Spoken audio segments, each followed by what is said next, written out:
babam neden katılman? Hayatımızda özgürlüğümüzdü. Babam, Eydi gitmeyenlere ne demek istiyorsun? vallahi gitmeyenlere galat evde otururlar.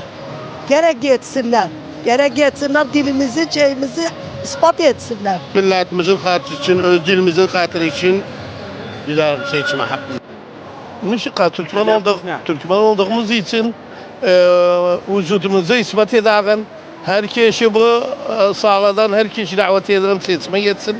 Türkmen'in bilim tırnağıdır. Türkmen'i yani gene o gün hakkını ispat edelim biz Türkmen'iz. Daha neden?